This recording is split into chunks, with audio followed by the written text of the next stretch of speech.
everyone. This is the second part of my video series of Articleship experience at a Big 4. The first part of this video was talking about my interview process, the 4 rounds that I had before getting into a Big 4.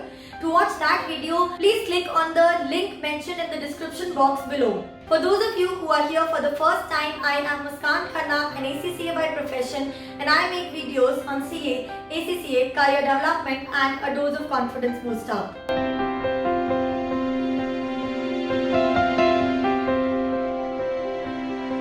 The second part of this video is going to talk about my audit experience at various client locations, be it small size companies, listed clients, big size companies, how my exposure was and how the learning process happened over these 3 years, and how much I recommend to do your articleship in the audit department. Now, before jumping on to the main topic, I have one request with you guys. For those of you who have not subscribed to my YouTube channel, please subscribe to the YouTube channel for more such content. Also, you can connect with me over my Instagram, Facebook or my LinkedIn account.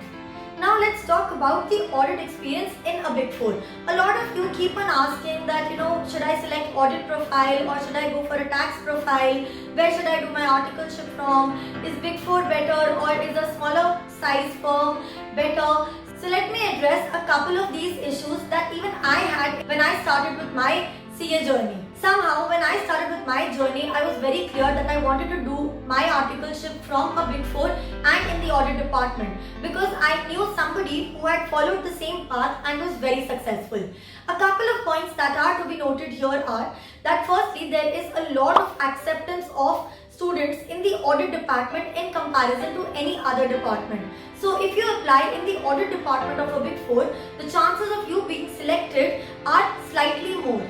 Also, the opportunities after articleship in the audit department are more in comparison to if you've done your articleship in the tax department. The reason for that is that after audit, you can get into forensics audit, internal audit, industry or a lot of more options. But after tax, the options slightly limit, and that's my personal opinion. If you're already clear that what you want to do after your articleship or after your CA, it is better that you go for your selected option. Another benefit of doing my articleship from audit was that even before completing my CA or my ACCA, I got a job back in the audit department of the global services even without qualification because of these 3 years prior experience. Because the jobs in global services are also more for the audit department in comparison to any other department. So the experience of my articleship helped me get a job back in Big 4. Another thing is that audit helps you analyze the financial statements on an overall level. So when we look at what actually audit is, the auditor is supposed to comment on the financial statements on their true and fair aspect.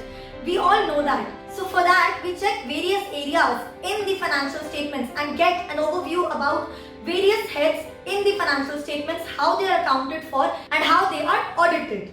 And because of this audit experience, even the industry people or the finance people or options like accounting backgrounds are also open for you after your CA degree. Another opportunity that I felt was that it's easier to go for a secondment or settle abroad in the audit profile or after the audit profile because audit all over the world is a very similar process, but the tax laws of every country are slightly different.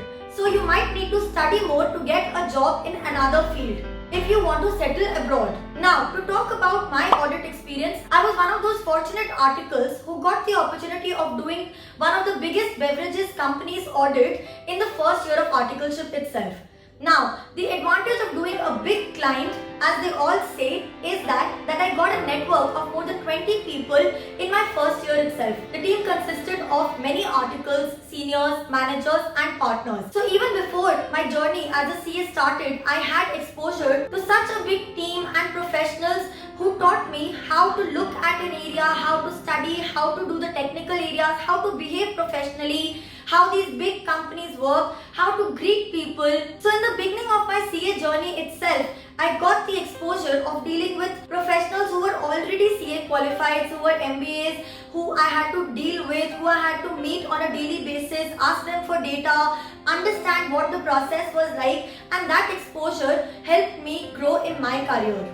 The best part is that you get to understand the process and what the company does, why the company does, why this process is being followed in and out. One thing that I clearly remember in my journey is that I never said no to anything. Any kind of work that was allocated to me, any late night sittings, any weekend workings, I never said no to any of these things, and that helped me build a very good bond with my seniors. The advantage of this was when they got allocated to different clients, I had such a good connection with them that I could reach out to them and tell them that I want this exposure now. Even in your CA journey, when you need leaves, when you want to understand something, when you want to network with somebody, even for a job later on, all of these people will really help you in your journey. Now, enough about the big client that I handled, but the smaller clients in itself are very important.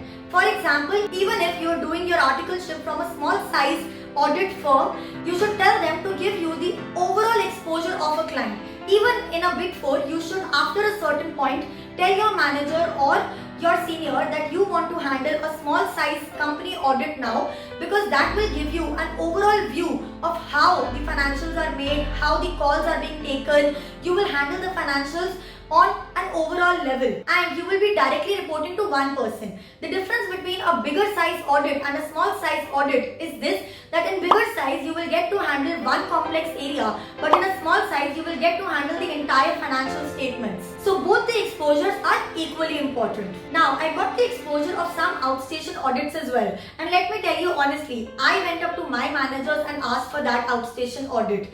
Some of the articles I've genuinely noticed that they say no for outstation audits. They don't want to step out of their comfort zone. They don't want to miss out on the classes or whatever the reason is. But let me tell you one thing, even this exposure in your CA journey is a very important experience. This will also help you understand a lot of things better. You get to work on a strict deadline. You have a limited time that you need to complete your audit, and you have to handle the client on your own and also manage the food at a factory location.